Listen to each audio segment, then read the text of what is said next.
who do you want to, who should I ask next? Who do you want to invite? And I know that we've discussed a little bit before, so there is a small list, let's put it like that, Yeah. to one last person that I One think that last is, person, yes, and that's Willem Larsen. Willem and I co-wrote a little Lean Pub book called Five Rules of Accelerated Learning. He has been my mentor in the space of how people, individuals, groups learn, and what are the conditions that need to be set for that. And now he has now quite a bit of time really putting that into practice as a manager in an organization where he's working with several teams and making sure that they have everything they need. I feel like he's an exemplar of how to create healthy organizations and make places where people say, I love my work, and I'm doing good things and great things. So I think he would be another good person for you to talk to. and it's I'm trying to bring you back on screen. Okay. Yeah, that should work. Okay, you're back. So well, for me, what I've learned or I discovered, Willem, while working with you on the language Yeah. hunting game, I don't know Yes. how it's Yeah. called, Language was hunting. Yes. really, Yeah. that was really wonderful because it really made me think. I considered myself really bad in languages. Hmm. And I remember you talked so passionate about it at the conference that I said, okay, let's just join. And it was a very small group, I think, I don't know, 5 or 7 people. And just we just played a little game, learning some words, and was really like, whoa, okay, learning a new language and using and learning things can actually be fun and good at the same time. So it's not just fun, but I learned a lot Right. in that small session. And that really helped me a lot to look differently at myself about learning. So Yeah. And I have been really amazed and pleased and I don't know what other word to use, but at the way that the energy that Willem brought to language hunting and the ideas that he was able to unpack and explore there, how those have translated into developing software. And, if you mm, remember, language hunting happened in a group of people sitting around a table, and now he is yeah, working primarily in settings where people are doing ensemble programming and helping them be successful at that. And you would think language learning, and I mean, yeah, there's software languages, but that's not the point, right? The point is to build the code. But how those come together and how he has made those come together is just remarkable to me. And I love talking to him about it. And he's also working on some things in the thermodynamics of emotion, which is another kind oh, of extension of all of this. He runs a conference every year called the Thermodynamics of Emotion Conference that brings in a lot of complexity ideas and ideas around the physics of flow and so on. So it's just, yeah, I think he would be interesting for you to talk to, reconnect with. You've the, connected with him before, it's but yeah. Yeah, yeah, exactly. And he was, I like I told you before, he was already on my list, just like April was, and waiting to be invited. Hi, today I'm talking with Willem Larsen. We talked about his life in the woods, his work to help preserve tribal languages, about 1 minute retrospectives, and finally, co-modification of attention. I'm Ivanul from Who's Agile. My pronouns are he and him. Welcome to my channel. You see a lot of agilists around me on this screen. If you want to hear me interviewing, please click that subscribe button because these are the people that I've invited so far. If you think I'm missing people, let me know in the comments. And that like button, well, if you liked today's interview, don't forget to click it. Hello and hello everyone. With me, I have Willem Larsen. Um, and when I say with me, it's actually, and so why do I lose my mouse pointer? moments that I needed most. Okay, sorry. Uh, with me, I wanted to show that I am in Belgium, but actually, Willem, and thanks to Google Earth, we can go a little bit. And if I'm not mistaken, you're in Portland, very close to where James Shore and Yeah, where look at Diana is. that. That these are the two people that I've interviewed that were very close to you. And of course, this is just an idea of a location. The goal is not to Hmm. have the exact location. And Hmm. for me, at my time, it's 7:05 in the evening on a Tuesday evening. What time is it on your side? It's 5 after 10 in the morning. 5 after 10. So yeah, just to show people a little bit that Hmm. how time zones are differences. But thanks to digital tools, we can of course very easily talk to each other. Um, so I already asked a little bit or shown a little bit on where we are, but Willem, say us a little more. Who are you? Yeah.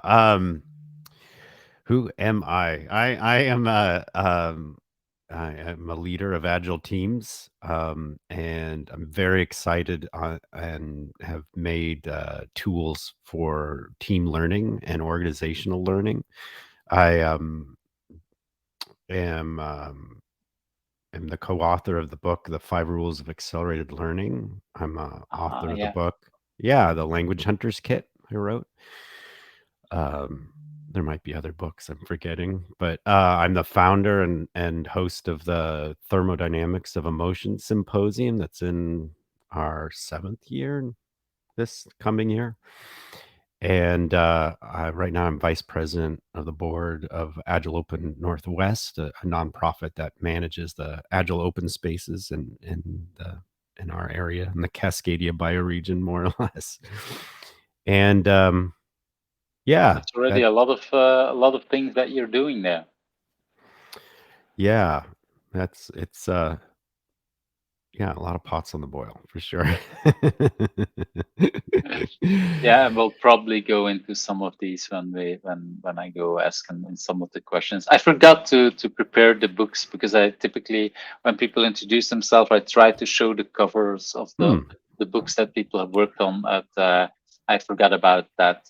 Um, how we met each other was actually with the language hunting that at one of the agile conferences where you did some exercises learning yeah teaching or yeah other languages to people with just a very small game that was really fun doing that at first I consider myself I always consider myself really bad in languages because in school I was really Uh-huh. bad with that but that was yeah the kind of exercise that I realized oh actually learning a language can be fun and if you can do it that way it's really nice to learn a new language even languages that yeah almost no well the way I learned it was that you can actually learn a language to people that both of you don't have a common language because of the way the game is learned and that was really impressive for me it's like wow okay now I can yeah we have some tools and definitely I will link people in the show notes where they can learn about some of these tools because it's one of the nice ways to learn languages by doing and by speaking and by practicing and that's something I definitely believe in. Um, for me in Belgium, school is a lot of language learning is about okay, you need to learn the words, but you need also to learn how to use it and write it and whatever. And for me, it's like languages should be spoken, and you learn it most by talking, basically. Hmm. And that tool really, or, well, that game really helped me understanding that a lot of that, yeah, is possible even with things that we don't know. So that was kind of cool. Yeah, and for me, the crucial part of the game is it showed how uh, social learning can work, like how empowering, explosive, accelerating it can be to learn together. And I one of the central problems of our industry is team learning. Like geeks are Mhm. great solo learners. that's why they're in tech, because they're great at still learning by themselves. But the central problem of tech, it turns out to be us learning together, and not only on the team level, but on the organizational level. So that when I was running all those language hunting games, that was really before the mobbing culture had taken off. And my Hmm. question at that time was, how does this apply to how your teams learn? And how can you adapt this paradigm to your context? And I have become a huge booster for ensemble programming, mob programming, because of that. Because I feel like it is a culture of applying the best of what we know about social collaborative learning, co-intelligence, to the problems at hand. So very exciting stuff. Yeah, I fully agree there. That's well, basically, this is how we learn when we are children. We learn by playing games, by doing stuff together. My son is actually in his second week that he went to the completely different part of Belgium, Hmm. because he felt like my French is not good enough, and so he's now in another city living with people who only speak French. And so, yeah, because he realized this is the best way to learn a language, by Absolutely. being together and by dealing with it. And it's very hard for a person not knowing anything or not knowing enough, but that's the best way of learning and the fastest way. And your game kind of showed that, in a very well in a, I only did it at the conference, so for a very brief time, but Hmm. it was already very powerful. And I agree there. Well, it's interesting that you say that indeed kids are really good at learning, deep learning, doing things yourself. But yes, the real problem is collaborating and working together, and then scaling it at greater level. So there is there is a lot that we still need to discover there. Yeah, it can be quite unnerving to a truly excellent learner that we just the industry is full of. A solo learner, it can be unnerving how different the skills are for social learning. I mean, Mm, shockingly different. And I one of the part of all this work of understanding like when mobbing and ensemble programming work, what is the best of it? What's going on? I created another game that's actually up on GitHub and is a Creative Commons license for anybody to do pull requests on and try out, called the Mob Programming Role Playing Game. And the point that game came out of literally doing anthropology on when mobs were having outrageous success. What was present? What were the behaviors that were present? What was the strategies that were present? What questions were being asked? And we just took those as patterns of good practices and threw them into a game that anybody can try. can try, can learn on. Okay, Hmm. that's really interesting. I'll add a link as well to the GitHub later on. I think I'm are actually following this one already, but if not, I'll make sure I'll get it. Okay, Mm. let's jump into that first question. What is something that people usually don't know about you, but has influenced in who you are? Mm. Well, in my late teens and 20s, I was way deep into wilderness skills and teaching outdoor skills and learning and tracking wildlife and that is a whole part of my life where I learned about how we learn together and became fascinated in the role of perception and learning. Tracks are pretty amazing artifacts that you either see them or you don't in different substrates, and they can be really When you say challenging. tracks, so you mean living in the woods, or how should Yeah, I see it? footprints of animals and people. And I'm still working the world of. I still volunteer in search and rescue tracking to this day, and do some wildlife. I have my nature time, still every week, but yeah. So I was And so when you said your teens, how many years did you do that? Because okay, now you still do this, but I assume at with less time because you're working, so probably have less time to do that kind of thing. So how many years did you actually emerge in these kind of Yeah, things? I was fully focused on that. It was my life for 15 years. Wow. Yeah. Hmm. So that's and so that means that yeah, that's definitely without tech, I would mean, because that's a completely different world. Yeah, And what got you interested in that? well, it's funny, part of it, I grew up in the country, and so I was always my interested in nature, and my principal passion was what I could eat, because I Mm, loved picking fruit and berries and wild apple trees, and and but one of the things when I was a teenager, I was getting into I'd been programming from elementary school to high school, and I realized that it was kind of messing up my body and my awareness of the world around me.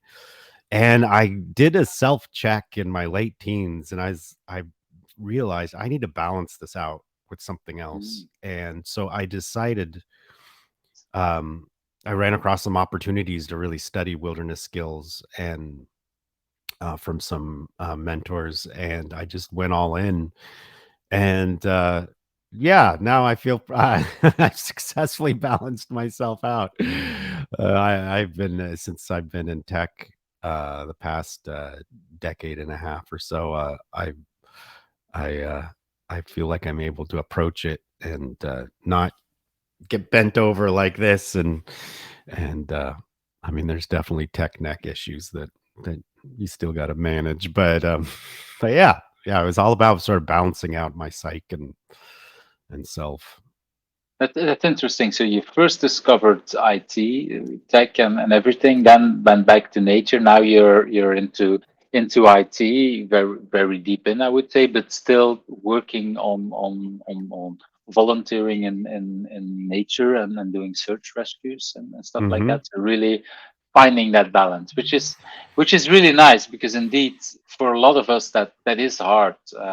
Especially once we're a few years into tech, a few years into projects, it can become very tempting to dive deep in and forget about the rest of the world. Let's put it like that. So Yeah, that's definitely. and you kind of, well, in a sense you learned it young, but at the same time because you were already so young into IT, maybe that was just what was needed at that time, I assume. Hmm. Yeah. And so what made you decide? So you said you were that doing that for 15 years. What made you decide at some point, like, okay, I want to also move back a little bit into IT, or was that always mixed, or how should I see that? No, it wasn't mixed. Yeah, what I started a family, and there's not a lot of money Mm, in nature stuff, as any activist or educator. The folks running summer outdoor camps, they can all tell you that it's hand to mouth existence that make those operations work. So, um, yeah, I yeah, decided to go back to my one of my first uh, passions. joys. Yeah, which was coding. And yeah, making a living for your family at that moment, but still Hmm. what I'm hearing is you still helping out with rescues and stuff like that. So in Hmm. that sense you try to find the balance part, um, which is actually very smart, because indeed I see a lot of people joining into IT, and some people are doing it for the passion, some people are doing it for the money. Probably with you it's a little bit both, but even then both of these people, both of these kind of people, they sometimes dump, and I was one of myself. I jumped in my both feet and doing with passion, and yeah, before you know it you're only into that, and you don't look at the rest of the world. So because of this experience, what I'm hearing is that you're able, or you're now able to have that better balance, I would say. So that's kind of Yes. nice. Hmm. Let's move to that second question. If you had not been doing, and in a sense you kind of answered it already, but if you had not been doing what you've been doing now, was there even something else that you would have been doing, even on top Yeah. of Well, these two things? I mean, as you know, the other big track was part of my outdoor work was I got curious about cultures that really understand ecology and hold ecological knowledge in their culture and in their language. And I started looking into local native tribes and nations who uh, were whose languages captured the ecosystems of this area where I live here in the Pacific Northwest of the United States. And what I discovered was those languages were struggling to be passed on to the next generation of speakers, and they could use some support. So and this doesn't just go true with native languages. My heritage is mainly Danish, and I don't speak Danish, and my father doesn't speak Danish, but my grandparents spoke Danish, Mm. and so it's that same. I mean, this is one of those processes in America and in a lot of I don't know, globalizing culture, we tend to think that we should all do the same thing in step, and that's where the success is. And actually the tension between how we sync up with each other and how we diversify. That is where all the creativity is, and where all the knowledge is Mm. locked up.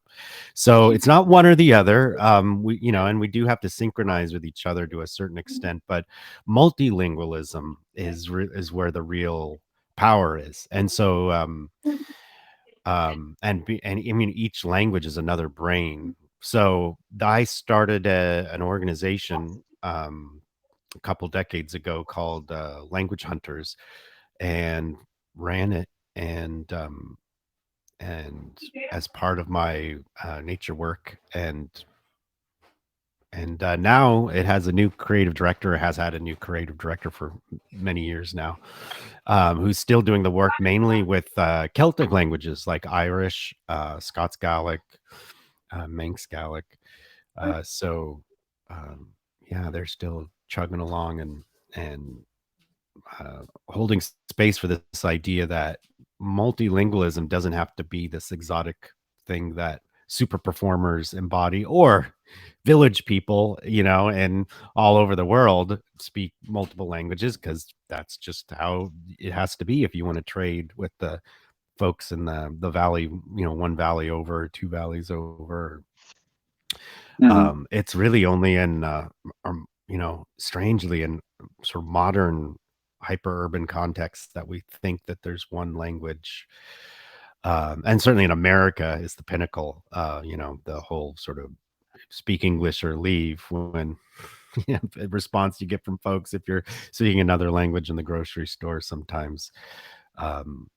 There's like I don't know, a mindset that Yeah, uh, and a lot of times people have the idea that okay, this is the most decent language or whatever, and it's really like you say, it's by speaking multiple languages that you understand your own culture, your own language even better. Um, I still remember discussions I had with so in my country, in Belgium, we have three official languages. We have Dutch, which I'm speaking, French, and then German, which I hardly speak, and English is not even an official language, but a lot more people speak English than German, for example. And even on both sides, I think the Dutch and the French, I think most of us, we might be better in English than we are in that second language. Not always, mhm, depends a little bit. mhm, Um, but you learn so much. And when I was working with people in Spain, I realized that sometimes that there were some words missing, and that was very confusing. At some point somebody said to me in a stand-up, I don't listen you, and I was getting angry because why don't you listen to me? And it turns out that in Spanish the word hearing and listening is the same. So this person was trying to say I can't hear you, but I mhm. didn't understand him, and I thought, yeah, and I thought he was talking bad English, and in a sense, it's true. But the misunderstanding was on my side, not on his side. Um, Oh, that's and interesting. and even 6 months after I learned it, it took me first 6 months to learn it because when I just discovered it by coincidence. But even 6 months after knowing it, every time that person said the same message, I still gets angry in my body, like, no, why did no, okay, it means he can't hear me. Um, and I was basically the first 6 months I was ignoring that person that says I can't hear you, and of course that's kind of annoying for him.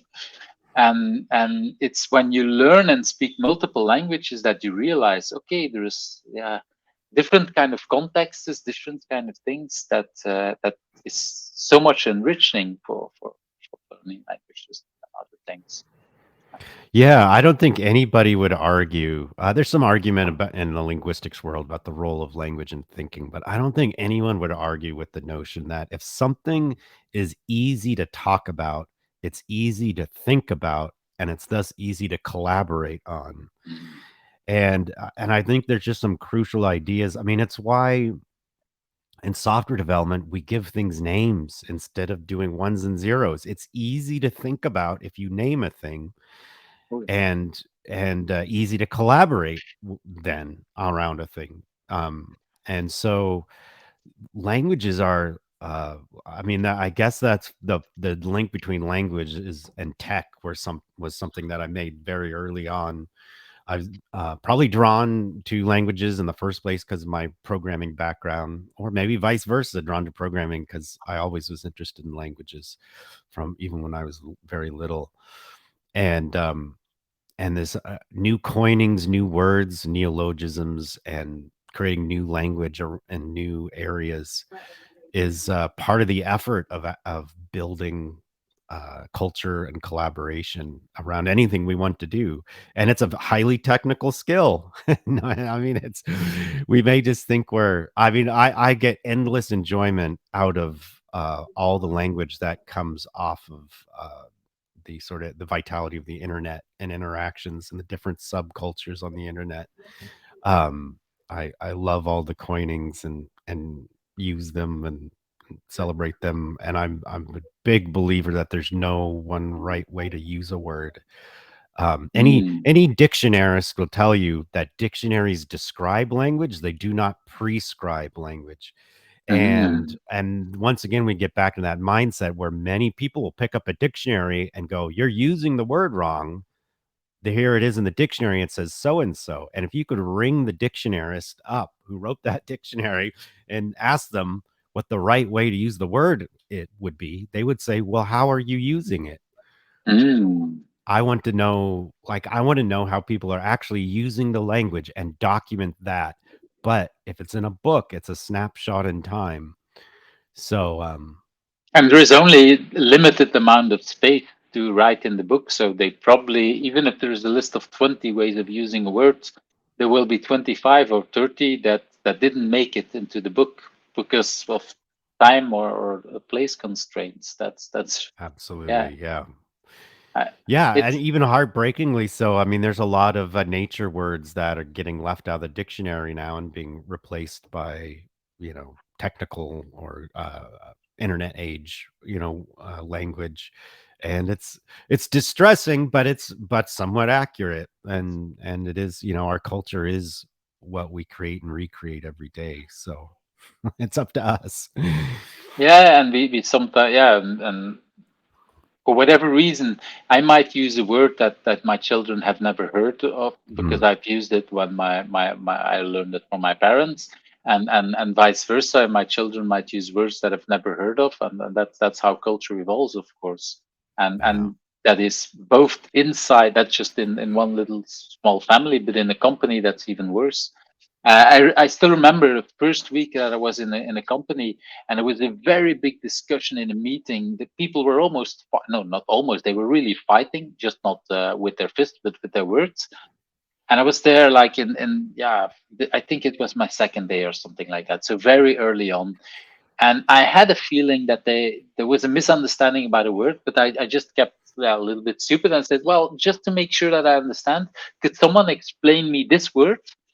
And one of the people that was having the argument says, this word that means this," and the other person looked at him and said, "Oh, if you mean this, I actually agree with you." And Yeah, right.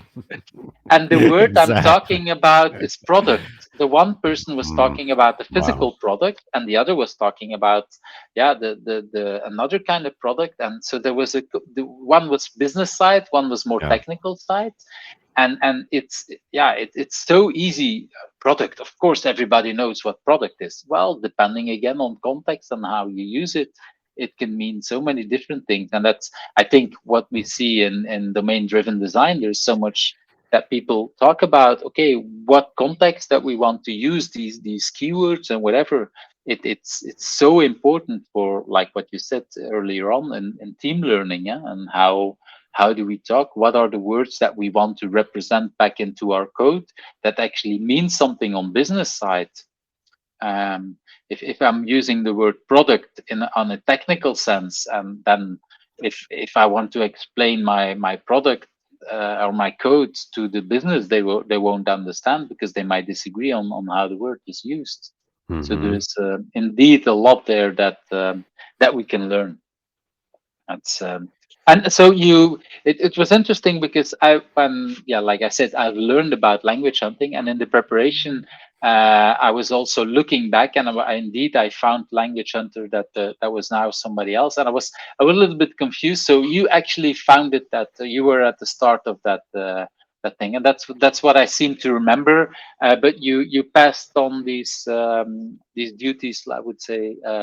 To someone else now to Yeah, uh, I'm still on the board of directors, and I still am sort of peripherally involved. But yeah, I had to go make a living for my family. So yeah, so it's how yeah, I at some yeah point you have to make choices and have to pass these things on. yeah And I can and imagine it's hard because it's something, from what I understand, and I also hear it now, yeah. that you're still very passionate about. So how easy is that for you to pass on the yeah, that role? There's nothing I love more. I love seeing other people mature into a role that I'm shepherding and skill up and lead and own it.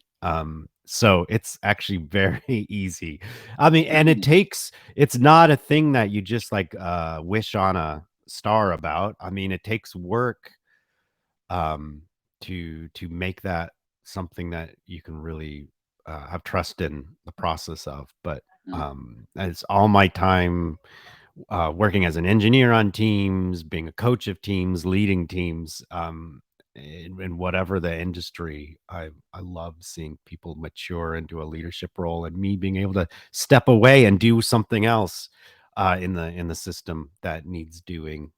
So yeah, love it. So yeah, it's already sound that it's part of your DNA, and in even preparing it and having other people shine. So that's Hmm. indeed very nice, because that's of course the only way you can move on to new kind of things. So that's why I was asking. So Hmm. nice to know. Okay, I want to move to the next thing. What is for you your biggest challenge, at least the biggest challenge that you want to share, and why is that a good thing for you? I think one of my, I mean, just to be perfectly frank, one of my bigger challenges has been working with leadership in organizations and um, getting better at discovering how I can be perceived as an ally. I've noticed a pattern of I don't know, however I work seeming threatening to leaders, other leaders, and it's definitely something I want to shift. And I think part of the problem is that I'm just such a big believer in the innate excellence of people and trust that, and that is not as common as one would think at leadership levels. There's like a cultural shift that needs to be done.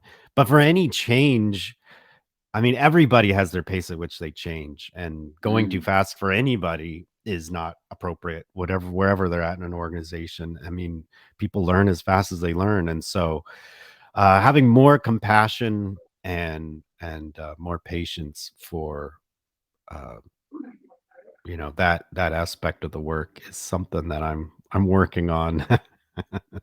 I think I recognize a lot there. I think a lot of us, when we work as change agents and we're hired or we're asked to help out companies, yeah, there is it seems either we have well, difficulties is maybe a little bit too hard a word, but there is a challenge of connecting with the leadership, or sometimes we connect so well with the leadership that the people below us might not trust us, and then Hmm. there is always finding that right balance that you can, because yeah, in a lot of organizations we get hired at higher level, but they have to do a lot of the hard work as well, and so they have to trust us enough that they listen to us and do that kind of thing, and at the same time they have to trust the people below, and below it, I don't like that that hierarchy part, but yeah, I think most people understand what it means. But it's real. Like I think Mm, speaking of DNA, one of my DNA in my DNA is this notion of you punch up. So I can mm, be historically very, very hard on leaders because their actions have such an outsized impact on everybody beneath them, right? And so it's been a challenge to have the kind of patience and compassion with other leaders that I have with folks actually doing the work day in day out, building the things. But I think it is. I mean, it's kind of absurd, really, because everybody's a human being and deserves compassion. so But also the leaders. yeah, also the leaders. I mean, at the end of the day, if I'm going to do any hard criticism, it is going to be upwards, Mm, fundamentally, because it really is our job to get out of the way of the excellence of folks doing building what's making us successful. But yeah, I mean, who needs to be punching anyway? How much punching do we really need going on? I don't know.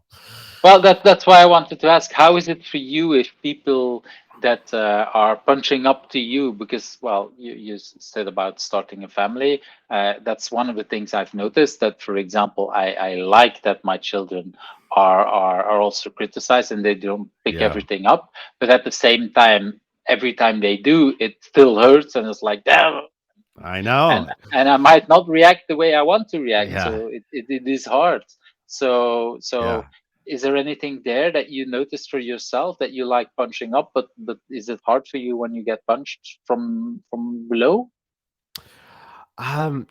It's like a satisfying hard though. I mean, yeah, it is. Especially when it's out of the blue. Like the worst things are when you think you've been doing great at a certain thing. Having your one-on-ones and doing this or that, and you find like somebody has like felt unheard or left out of the loop, and Mm, it's been like 6 months of that or something, crazy, and you're just like, how did this happen? And mm. but yeah, my feeling is leaders, parents, anybody holding space for humans thriving, we at the top, so to speak, again, hierarchies, but that's where we Mm. are. Um, at the top, you have the single worst access to information in the entire system. Oh yeah. One of my tracking mentors, when I first started on that whole journey into nature skills and awareness, and uh, I he said, if you're ever wondering what's going on in the woods, go ask the mice. And I hold that to this day. It's the smallest, least powerful agents in any system who actually know what's going on, and they're very skittish. That's part of their sensitivity to information, Mm, right? So your job, I mean, you can get in an organization where it's, someone will give like a bad review on Glassdoor or whatever, and everybody will, lose their crap and go, oh my god, why did this one thing happen? What was this one incident? And my feeling is there is a continuous flow of small, perhaps, or large harassments, despair, lost opportunities, few folks feeling checked out. And our job is to gain access to those moments and bubble them up and work on them, like actually address them. And the more we address them, the more confidence the people in our organizations will have that they will get addressed, and the more we'll hear about it, and it's a positive feedback cycle. But getting that started is the challenge, and so you really have to go first. And that's why punching down is just the worst idea ever. Because whether you're right or wrong, if you telling a team they're screwing up, all you're doing is shutting the valve on the flow of information from the team to you. Because who wants to tell someone who's going to be critiquing them what's really going on? You know, where the real challenges are. They're not going to get help, or they're going to be told work harder, or they did it wrong anyway. So what did they expect? You know, what you want to do is is just as, you know, just as much as you can immerse yourself in the information of the system and show the human system you're in that you're able to take it, bad news and good news. And so that's why sometimes it hurts, but unless it's useful for me to show that it hurt, because sometimes it's useful to be a human being and go, wow, that hurts, but I appreciate it. But I mean, otherwise I don't make it about me. It's not about me. Mm. And I keep it to myself, because what I know that at some point we can get to a place where we're all celebrating each other, and I'm no longer the intimidating leader, and I'm just another member of the team who I just have different capacities to go get resources, add new team members, add new folks to the department, to get us new better access to other parts of the organization, finance and product and whoever, right? And so, but I have to have good information to be able to do those things. You know, I And mean, for how many that, times? people have to speak up and have to be, yeah. But for me, Yeah, I've noticed that there were moments. Well, the easiest example is as a parent that at some point that I reacted wrongly, because I think all of us we have, and we yeah. sometimes snap at whatever, Hmm. that we're tired or whatever. But and I kept beating myself up about that for a long time as well. And today I'm like, okay, this is also part of the vulnerability and also part of showing it. Like, okay, as a parent, I'm not a perfect person. That's also fine, but you need to be able to speak it up and bring it up, and of course have less of these situations and more of the other kind of situations. But even there, I don't want to be the perfect example, because that's not good either. Right. Um, in all kind of things, and also being vulnerable, and that's why I like about what you say. Sometimes just stating, okay, that hurted, that's fine. Yeah. And sometimes the reaction is very emotional, and Rick is indeed, and talk about that in a later moment. That's very nice of talking it. And then, yeah, it's a very concrete example on how hard that is in both directions, I think. So thank you for sharing these. Yeah. Hmm. Hmm. I want to move to that next question. And you talked already about a lot of your passions, both the language hunting, also the fact what you did in nature. So, do you have any idea where that drive, that passion is coming from? Yeah, I mean, ever since I came out of the womb, I think my central interest has been discovering how much can joy accomplish? How much can mutual joy accomplish? And might sound corny. I mean, Mm, one might even be able to say love. Like, how much can this force of fundamental compassion and that we share together, you know, well, what can we accomplish together? Because I certainly in the language work and the wilderness work, and it's and but also in the tech work, what I've discovered is all excellence is fundamentally built on this foundation of good feeling, like deep good feeling. And you can call that joy, um, you can call it all kinds of things, but it's like a central driving force. In the five rules of learning, we call it aliveness, and aliveness can look different to different people. It can look like a silent focus look with the brows slightly furrowed. That can be one mm, person's version of joy. It could be clicking heels like you're in a musical. And then, you know, that could be another person's version of joy. It's not about fitting anybody's expectations of it, but we know when we're feeling in the flow, in the moment together, and and creating systems that have that, and seeing how far we can get together, um, is really my central I driving like force. I like how you put it that it's really like what it is for people. There's yeah sometimes a tendency, especially now with all social media, that people say, oh, you have to smile more, you have to do this or that, and it's like no, people have their joy and their passion in the way they want to do it, and like you say, it might be in a smile, but it might be in something completely different, and it yeah and especially in IT, I think we have some strange people that they might behave less Right? Mhm. normal, whatever Mhm. normal means, but that doesn't mean that they cannot have joy and cannot have other things. It's like yeah, some people really enjoy reading books for hours, others prefer dancing or music, and others prefer coding, and some others still prefer talking and whatever. So that's I like that you put it that way. It's all about that love. It's all about that same joyless feeling, a joy, Mhm. not joyless, joy feeling.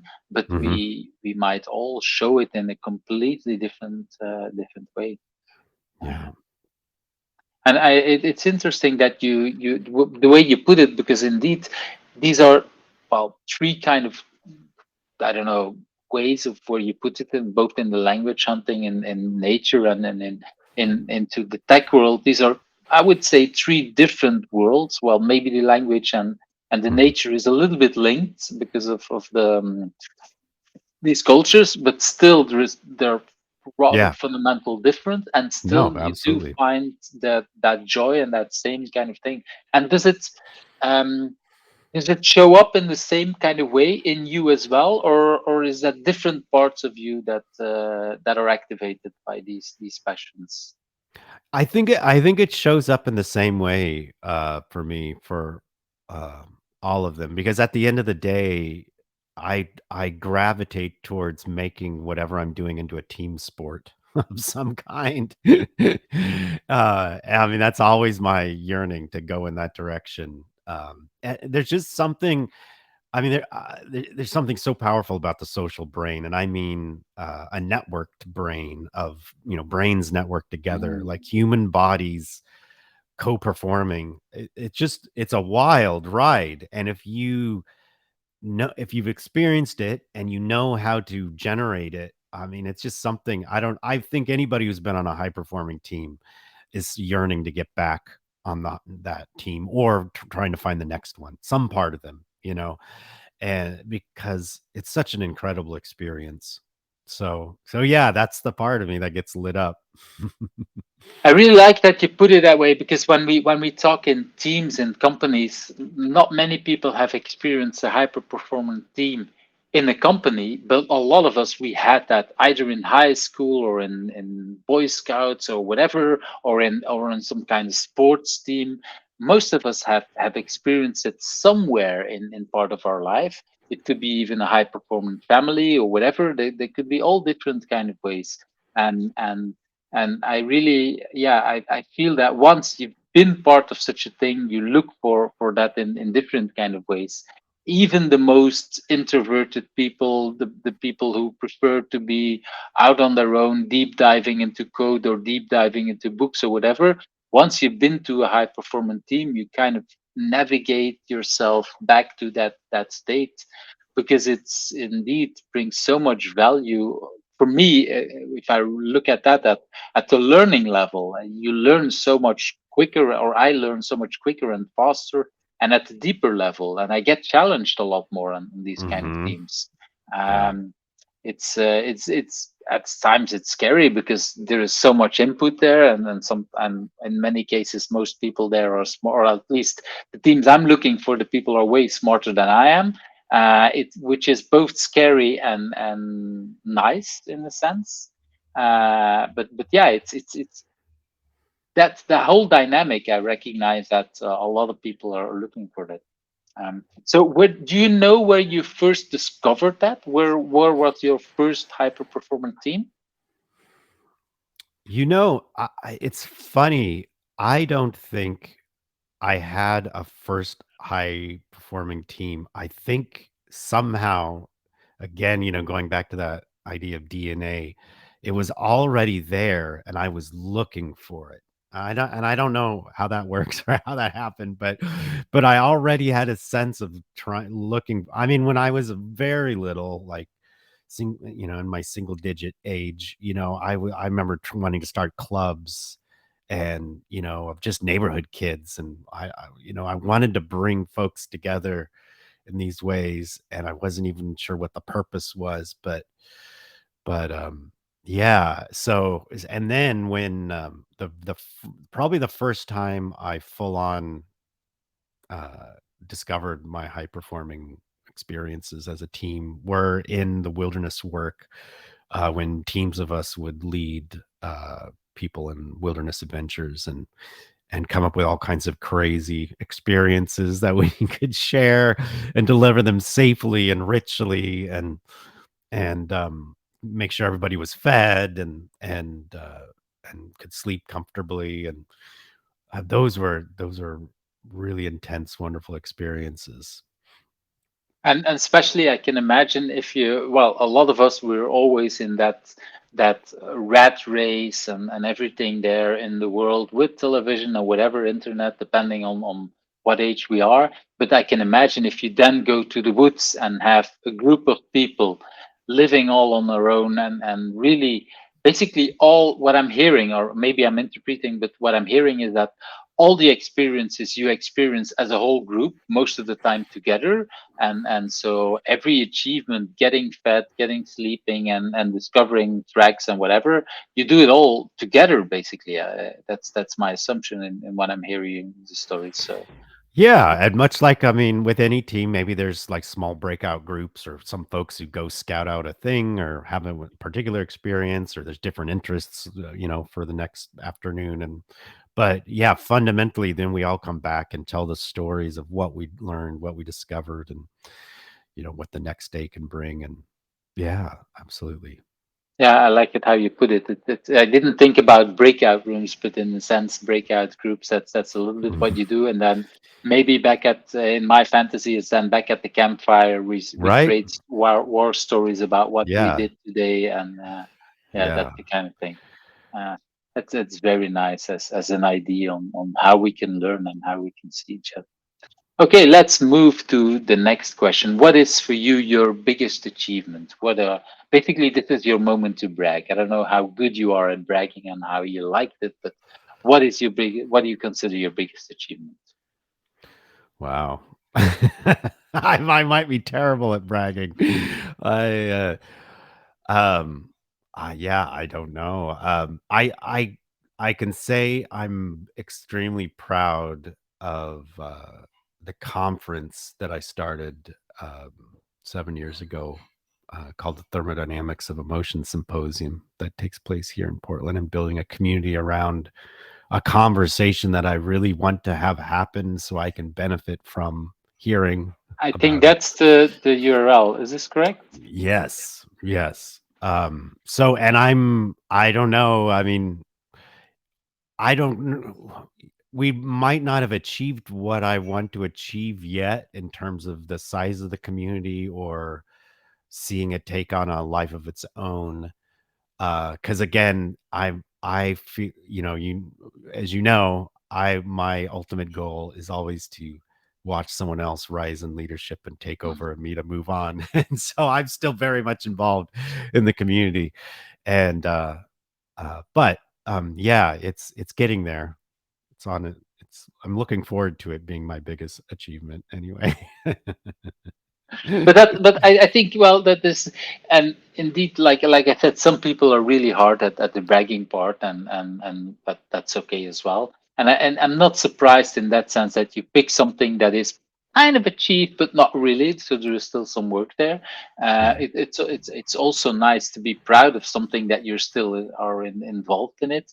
I have that same feeling, is that by the time I've let it go. It's not that I'm no longer proud of it, but at the same time, it's like, okay, I'm already ahead and looking at other things. So Right. in that sense, it's very understandable that you're, yeah, most proud of, or at least that you prefer to talk about something that you're still very actively involved in and working on. That feels very logical, even after all the other things that you've achieved. And in a sense, the fact that you're able to let go of some of the other things, I think, is also something very nice. That not everybody is capable of doing that. That sometimes is hard as well, but that's also part of it. And I think for me, that's also one of the things I've noticed that since I've first met you is that I see a lot of different kind of things. So they're all in a sense like when you just said it, they're all about teamwork and learning as a group, but at the same time they're all different. So there's a lot of diversity and at the same time similar kind of things. So it's also very nice to see these kind of things. Let's move to that next question. Do you have a personal agility tip to share?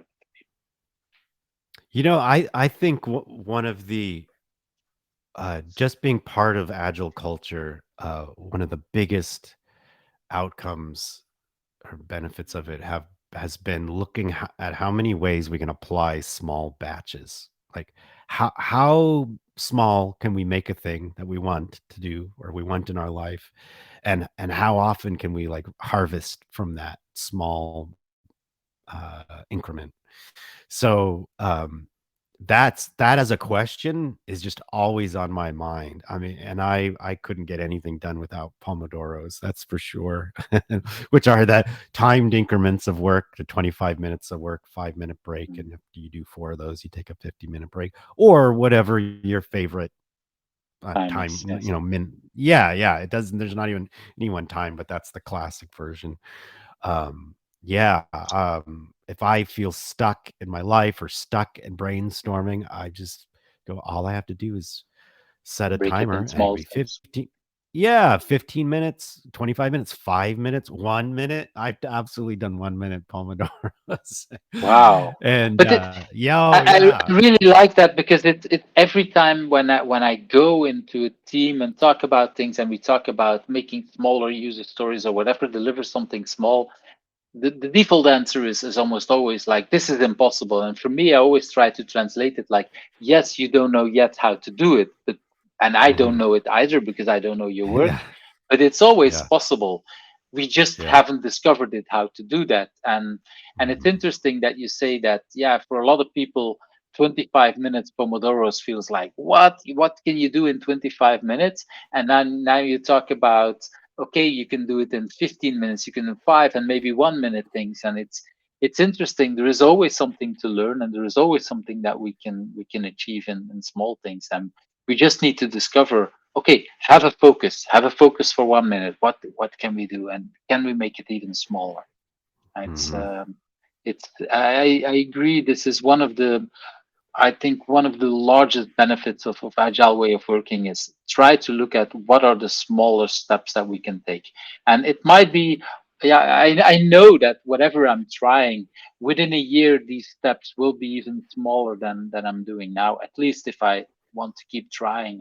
And at some point, maybe 1 minute is too small, but at least you tried and you learned something from it. And Yeah, I mean, the corollary to that is if something is painful, do it more often and do it smaller. Like that's I mean, and I guess that's sort of the hidden way of saying the same thing, work in small mm, batches. I mean, that's the way that sort of just frames it perfectly, I think.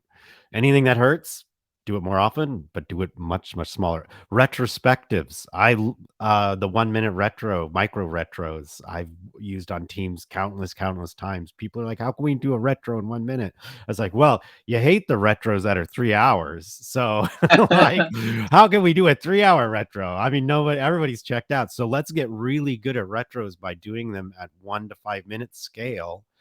And then maybe when we're ready, we can do like an hour retro or a 2 hour retro at the end of a project, 3 hour retro, those very formalized, ritualized retros that have all the great activities. Most folks just don't have the collective uh, learning skills for. Uh, Mm. the trust. I mean, which is a skill, in a certain sense. So yeah.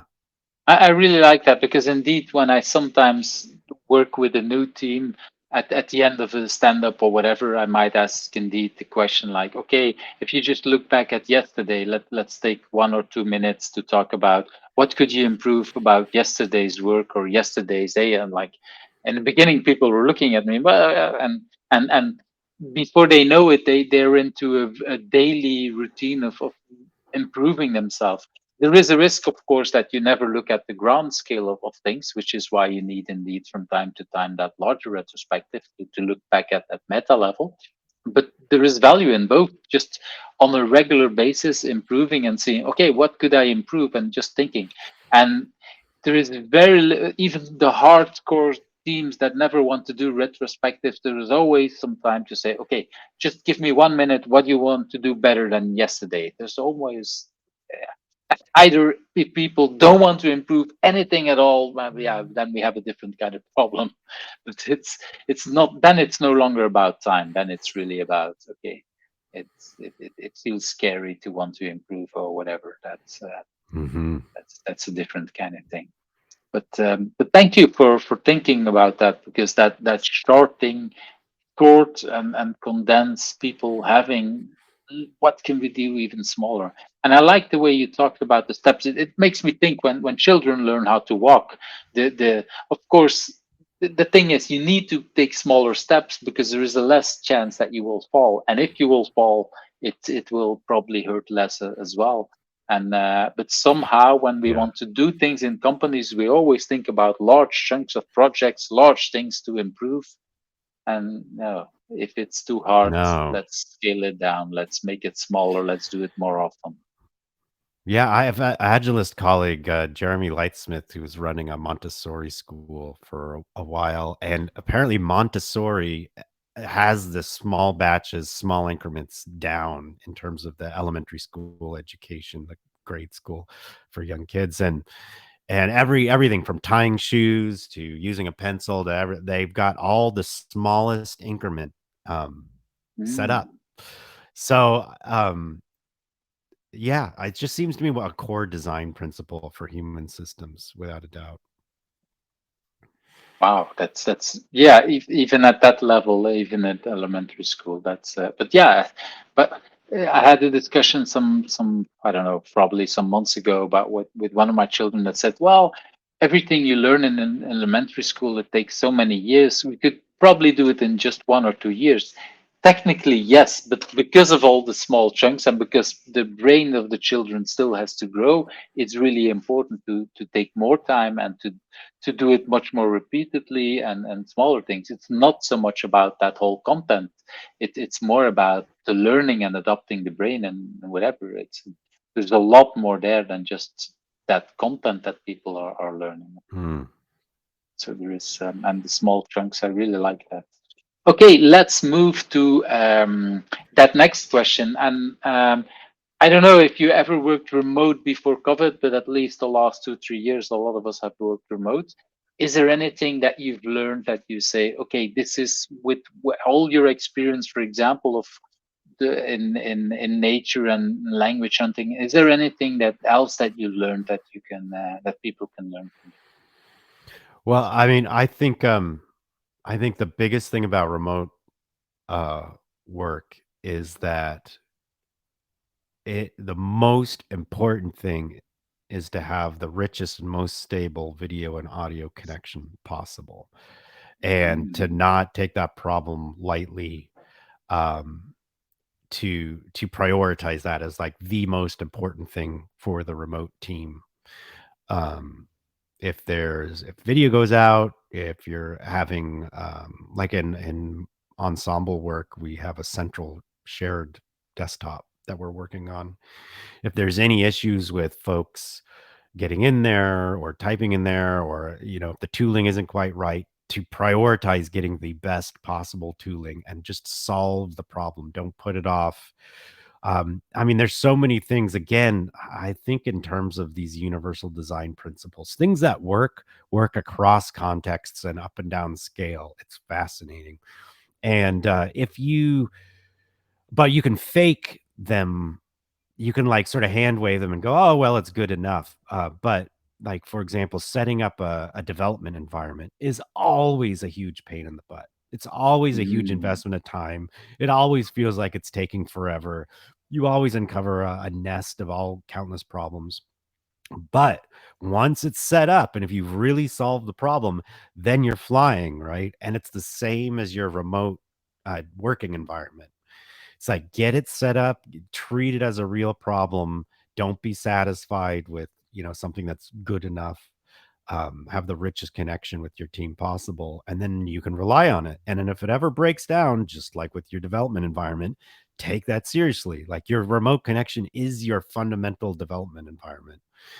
And there's probably like if to take, it's funny when we take things fully seriously, that's when real innovation happens. There's probably a way. I mean, co-location is amazing, is important, is wonderful. You have the whiteboard sort of matrix room where you can create all the information radiation space that you need. I bet there's a way that remote work can completely outpace what co-located teams have. But Mm. you have to take it seriously. It's always going to be second fiddle to co-location until we really go all in and go, well, what if we leaned into this, the opportunities and challenges of the remote space? And instead of gone, well, let's make this like this other thing, like co-location, or like, I mean, it usually ends up being like everybody being in their own cubicle, basically. Mm. And that's like, what if we could fake it? And I'm not a big booster for like virtual reality and like the metaverse and stuff, but I don't know. Has any, maybe that's where uh the real powerful collaboration is, or something like that. I mean, I don't know. We don't know yet. You know. That's the thing. We don't know yet, and it's interesting because of course agile says it's individuals and interaction, but what we've learned about remote work is that the tools indeed, and like you say, with development, the tools are important at some level, and in that sense, it's interesting that the agile community is the community that probably has created the most tools that compared to Right. any other kind of Right. industry. But that's also because when we see a tool or when we see a process that doesn't work, we just invent a new one that works better, Yeah. and that's how we keep into it. But yeah, we and I think in COVID world we've seen that it's incredible how much all these remote tools have improved the last 2 3 years, because basically we had no other choice and everybody was trying to do that. And but if you compare I still remember that first time that I started to work on Skype, and think in 2004 2005, that was a huge improvement. But if you look back then, that video quality, it's probably much more like pixel wise than the Yeah. conversation that we're having. Yeah. I just had a new camera some time ago, and just looking at that camera, I haven't used it here for this setup, but it's already so much better. And again, you see so much more nuances, and you see so Yeah. much more things. Um, so yeah, I like what you said earlier on. It's really about creating that connection, and metaverse might be the solution. It might be something else. In the Hmm. end, basically, what we want is that my mind and your mind are somewhere connected, and that we understand each other. Right. Um, and the fastest and the best way we know so far is being in the same room, because that's the best way we know so far. Hmm. And but we've already seen that, well, this connection, we've met before, but even I don't know when's the last time that we've seen each other. It's more than three Years. years probably. Yeah. Yeah. Well, Exactly, yeah, it's definitely. probably 5 or more years ago, Yeah. and it still is possible to create that connection, and a lot better than with the tools of 10 years ago. Yeah. And so that's, we've improved. We're not there yet, and like you say, maybe metaverse is the thing. But I also am not a very big believer in the sense that if you look back already 10 years ago, you had Yeah. Second Life and a lot of Hmm. people were Yeah. fan. And I see Metaverse as an improved version of Second Life. But even there, it feels, it feels Yeah. different. Yeah. Um, it's, Yeah. Something. I mean, if we knew, we'd be doing it. That's all we, but we don't know. We don't know, but at the same time, Yeah. I think it's also a little bit different in generations. If I see my Yeah. 15-year-old daughter, she's just has no problem in putting on the phone and FaceTiming with friends, just Hmm. doing homework and with a friend who's not in Wow. her classroom, and she might do Yeah. homework and someone else is doing it. In the morning when she wants to talk or have a friend asking something, they will just FaceTime and then have Yeah. a very short video chat on talking, where for me, a lot of people in my day and age, we would just text message each other and not even Yeah. think about it. And for them, it's like, no, very short Hmm. video message or whatever that is gone as immediately. Hmm. I prefer to have text that I can search, that in 10, I don't know, 10 months, if I want to look back, I can just search in my WhatsApp messages what are the when a person said something to me, and for there, it's a completely different day and age, and so Yeah. it's different kind of tools and different ways on connecting, basically. Yeah? Yeah. Absolutely. Let's move to that next question. What is a book that you have read that you want to talk about? Yeah, the very last book that I read is a book called Time and Beauty by Adrian Bajan, who is And that's the ca- book, I think. Yeah. yeah, it came out this year, 2022, and it is a continuation in a series of book he's written based on a first principle of physics that he developed in the 90s that is still not super widely known. It's called the constructal law, and it is the notion of the constructal law is that um, for any flow system to finite flow system to persist in time, it has to grant access to more flows, to other flows to move through it. And Mm, this kind of corollaries to it are also that anything visible to the that we can see as humans to the naked eye at the macro scale is governed by fluid laws, is a flow system, right? Even like uh, square houses and cute and crystals and structures that seem fairly linear are fundamentally conducting flows and are sediments of the passing of flows, right? Their form is created by what is left behind by a flow moving through. So in the book, and I'm not sure I understand when you say buildings and stuff like that. yeah.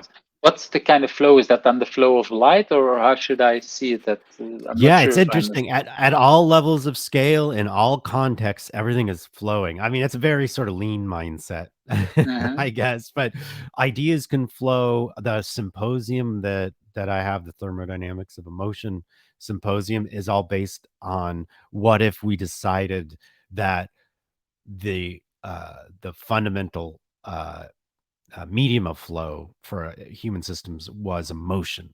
If we looked at it through Mm. that lens, what would we learn? And those are the conversations we have at this symposium. But that's one of the constructal law questions you ask when you look at anything. A construction worker is building a house. You ask, what is flowing?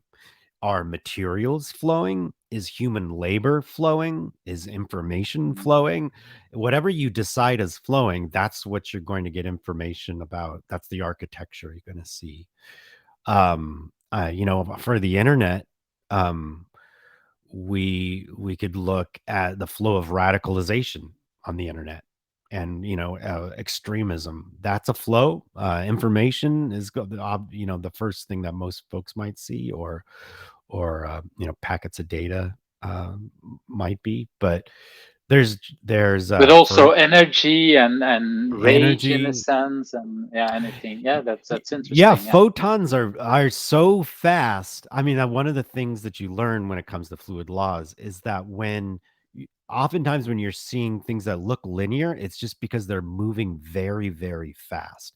Water can be used to cut steel, Mm. and it just is highly, highly pressurized when it's done that. Um, photons of light absolutely flow. Light flows. Light bends. Or it lenses. It just like with any other material. So yeah, the constructal law is one of the biggest influences in my professional and personal life for over the past decade. I just find it fascinating, and it's impacted all of my work, from the tracking work I do to the language work to the tech work. um, I'm just very excited about Professor Bajan and his Because discovery. you say it's been there as a whole in a lot of your careers or a lot of things that you're doing, but at the same time, it's a book that you just read this year. But if I understand correctly, it's not just this book; it's everything you've learned from that professor in the last years. I would say, is this correct? Yeah, he's been writing. Well, he's been writing books for a few decades now, but they were the beginning books he wrote were very niche mechanical engineering topics, and then in 2012, I believe, he his book Design and Nature was published, and that was the first mass media sort of popularly available book that he wrote, and it was just there to introduce this idea of constructal law. Then books after that that were also sort of easily available are Physics of Life is, I think, the next one. Um, and and then he's, again, there's like university publishing of more niche topics. Like I think he did one of engineering design with the constructal law, I think, is a book he wrote. But Time and Beauty is about how our vision governs our perception of time and our perception of beauty in accord with the constructal law. And it's super fascinating of the notion of saccades or saccades, saccade, your little eye jumps that neuroscientists and folks who study the eyes and the brain research about, where time seems to be correlated with how many eye jumps we make, Mm. little micro eye jumps. So when you think you're looking at straight at a thing, your eye is actually doing little twitchy movements.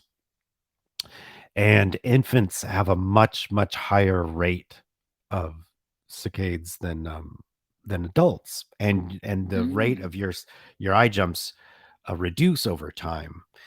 And the whole purpose of these saccades are trying to make the unfamiliar familiar, trying to digest what you're seeing and put it into something the brain can absorb and the body can navigate.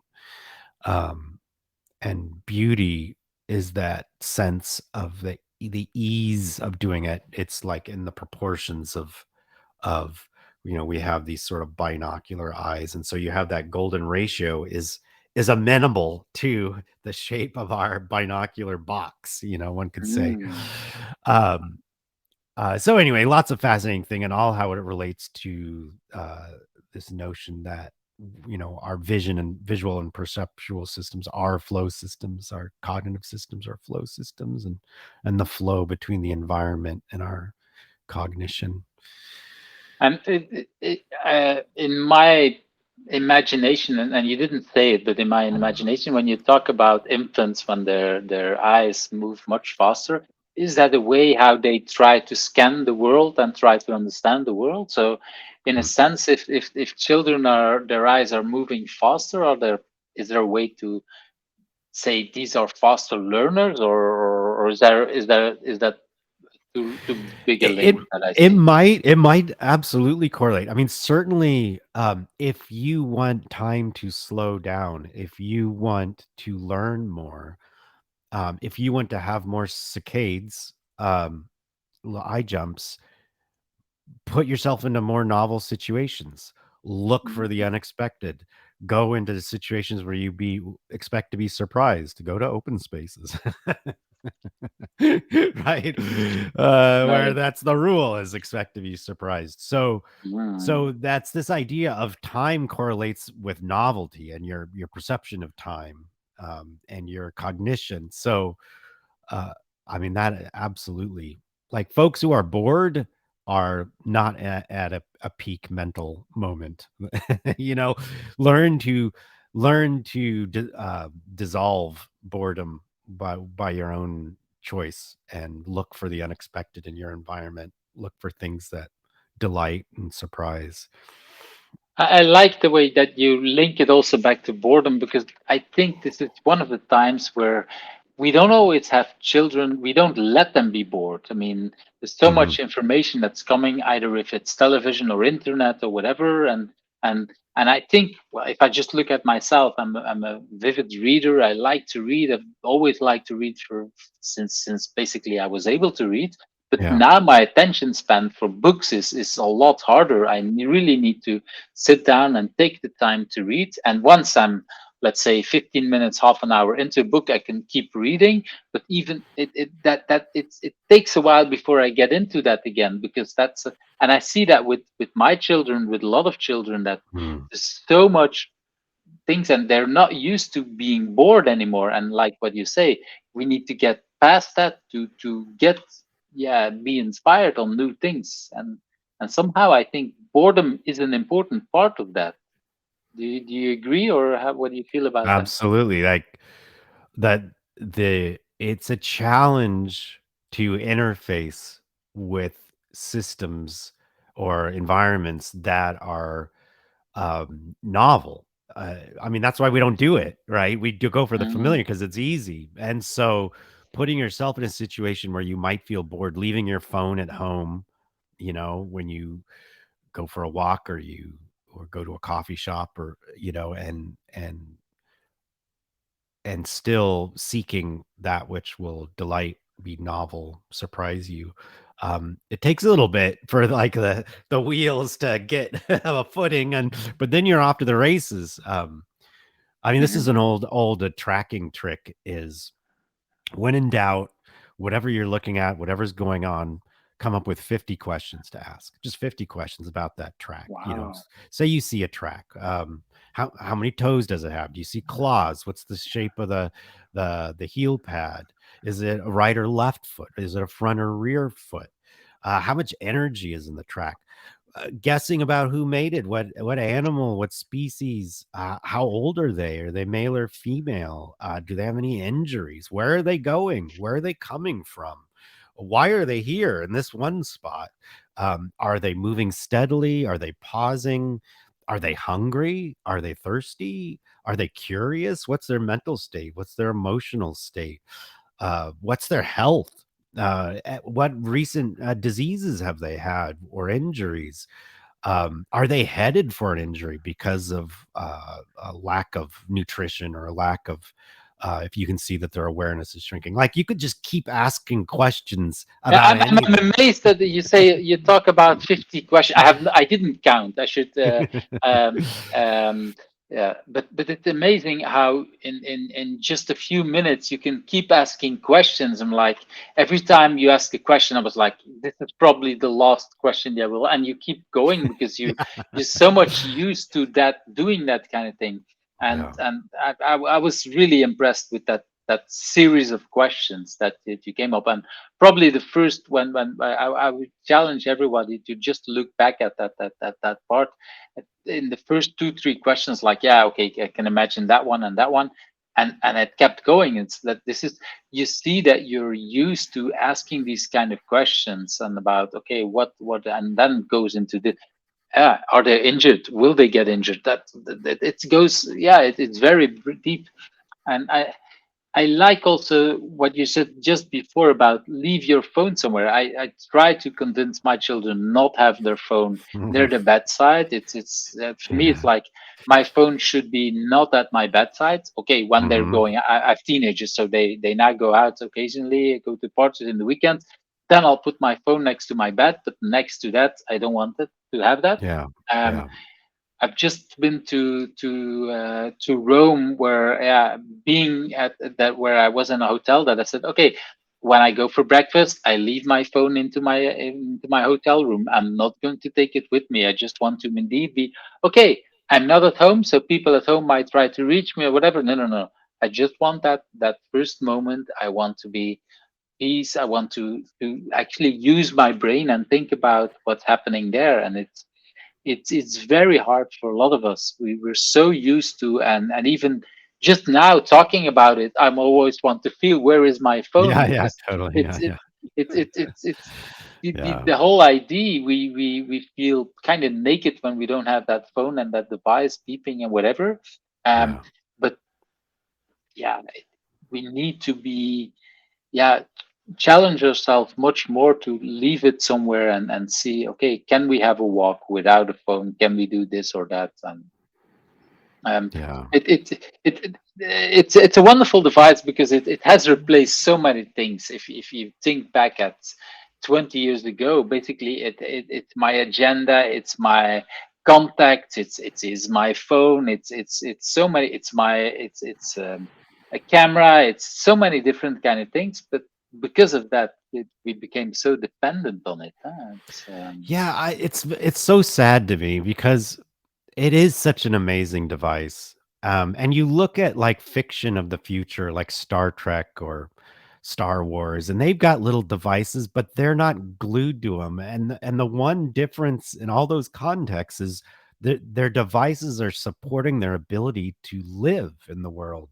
Mm, And we got into, I feel like in technology, we got into this commodification of attention rabbit hole where now the device wants you to look back at the device, and I think that's just such a dangerous spiral. Like there's apps that cause you to want to look back out into the world, like bird ID apps, plan ID apps, like apps that get you curious and going to new places you might not have gone and looking at new things, and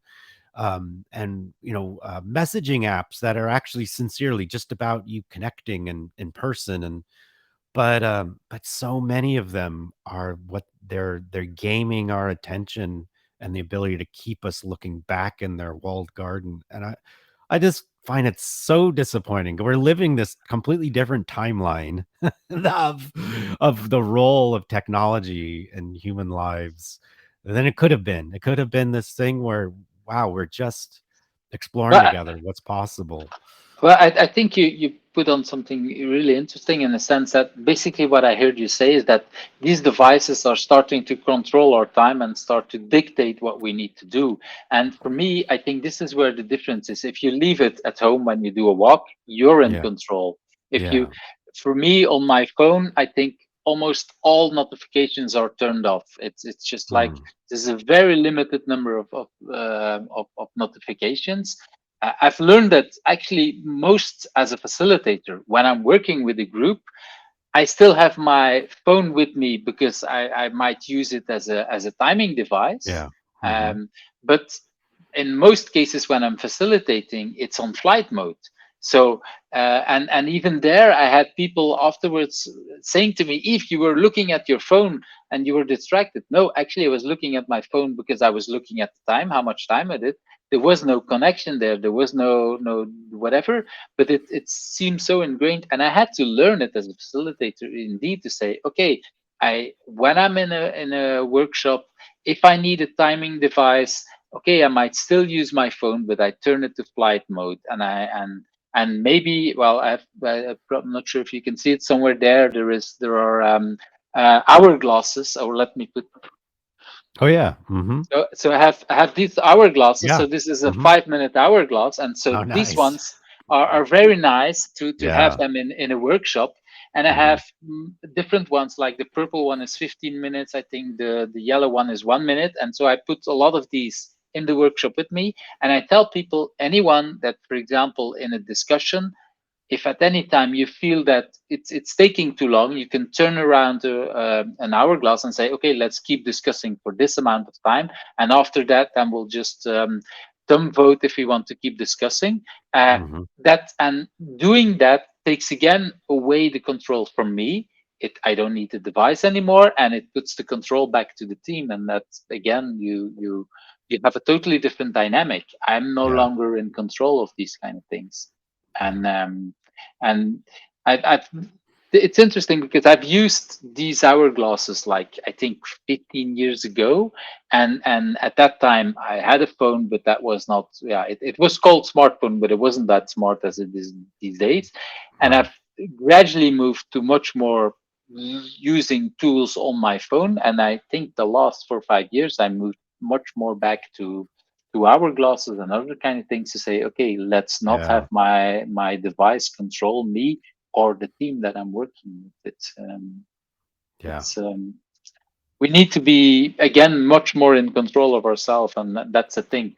It's we are in control. We should be in control of the device and not vice Right. versa. Right. Um, Exactly. The device serves us and our attention, not our attention serving the device. Yeah. Yeah, and I like it. I think the same thing can be said about what you said about in nature. You see a certain thing on a certain track, and you ask the 50 questions. You're in control, and you ask Hmm. these questions, and you probably with the people surrounded by you, you decide which is the question that is most interesting to look for the answer, or which Yeah. answer is the most interesting Hmm. thing to go forward.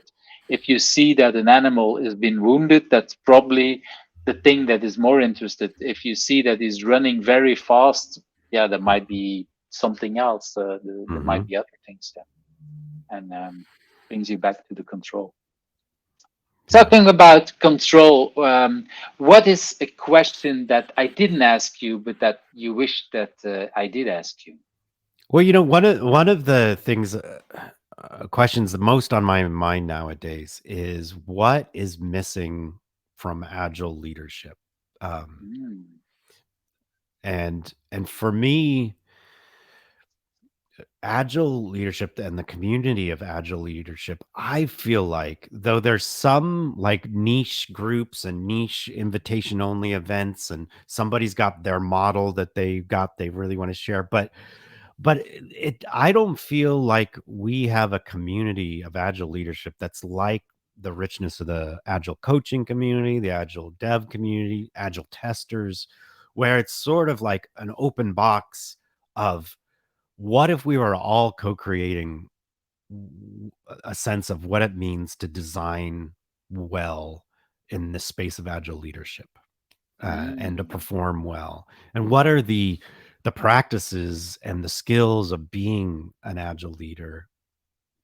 I mean, to me, it doesn't, I feel like we need to have a conversation, a richer conversation around that. It doesn't look too much different from any of the behaviors at any other level of scale. Like pairing, if you want to delegate a task, pairing as a leader should be the very first thing you do.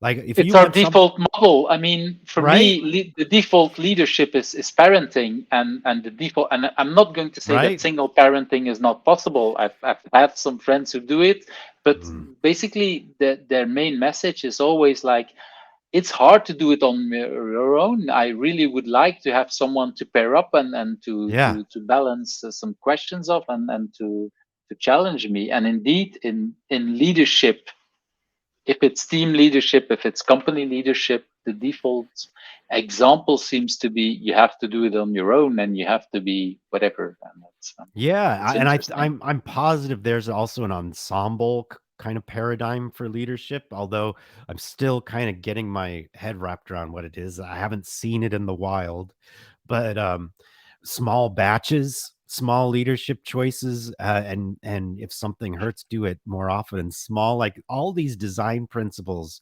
have a way that they would look at the leadership level. And I want to see more of that. I mean, right now, even folks I really respect in the agile space, I see, when they're in a leadership role, I see them going and doing a thing for people. Sort of like having the Mm. DevOps team. Like no, Mm. DevOps means the devs own the ops. Like it's not a team going and doing it for us. It means that we figure it out and own it together. And so it's so easy to think to get lost or off the map when we think we're solving a problem, when we're not plugged into the feedback loop of the rest of the system. And so that's a really common leadership pitfall I see. And so I'm looking, my thermodynamics of emotion symposium is I'm definitely been putting it out there when I've been going to conferences as here is a place where we can have more of that kind of conversation of designing as leaders in human systems and in the technology space. But I'm looking forward to just that growing everywhere, like, and Mm. and not, I don't know, like there's a lot of like, I don't know. Again, we talked about hierarchy a few times. The hierarchy thing that gets in the way of sort of opening the box of how to be an agile leader, because you do get these private events which are fine, but I don't think they're the secret sauce. I mean, there's private agile coaching events and but there's also a lot of very public agile events around all the different roles, product and testing and Mm. DevOps and the all the different things we want to bring into the space. And so anyway, that's the big question on my mind. When you talked about ensemble leadership, I'm not sure that's the word you used, but the first idea that came to mind was actually the weekend that they created the Agile Manifesto, which is in the sense Right. Yeah. It it was an started there. ensemble. It's Yeah. great that there was no It's hierarchy with yeah. these 17 people. They Yes. were doing it in whatever Yes. their way, and that was Right. definitely Yeah. I think the result because of that was such a high value document because there were 17 people that I wasn't there, but it's like Yeah. with a lot of respect they created and they worked and they tweaked until they found the right words that they all agreed on, and that's the kind of leadership that I think you were talking about. It's and that's what Absolutely. we want to see much more. And yeah, at the same time, it's interesting that you say we have this for testing, we have this for coaching or for development, but that's yeah. I think the agile leadership, although it was done for the manifesto, I think it's just the beginning. I think Yeah. I think um, development we're only doing it. I don't know when you start counting, but for 50 or 60 or Yeah. maybe Sure. 80 years, but that's Sure. about it. Yeah. Agile leadership, that's well basically only 20 years in a sense Yeah. that we're Yeah. doing it. So Absolutely. it's even more the beginning. That's so it will be very interesting to see where things are moving in the next couple of years if we can keep improving it and finding ways Yeah. on how to do that. Yeah, That's I mean, there's things like beyond budgeting and other paradigms that are like obviously they're hitting at it, and but it needs to be leader led. Like these things need to be leader led, and um, yeah, yes, just yeah, getting started. and I feel it also like I mean, yeah, this when there's for me extreme programming it's still a very powerful thing, but it at some point it lost a few of its leaders that were forefront and Mm, being didn't want to do it anymore that forefront thing, and it didn't grow as fast as Scrum, for example, that still yeah, had some of these leaders that were leading the pack in a way, and that's at the same time it's good because I see that when I look at XP, it feels much more. It didn't spread as much, but what was spread was much better spread in a sense of the people understand it much better. yeah. But yeah, it still feels like we need kind of both. We want to spread it more and then find it more even at the core. So that's we haven't figured that one out, I think. Yeah, and the XP value of courage, I think, absolutely applies to leadership. Like, I think Mm. that's a super powerful statement to make. That this stuff takes courage. I mean, I think a lot of the sort of control oriented behaviors coming from leadership who otherwise would know better. It's just panic. It's just losing your nerve, and we all get stressed. We all have family stuff. We all, um, COVID was tough. And we're all building And our careers, but yeah, you gotta, especially as a leader, you've got courage is central to take care of your people.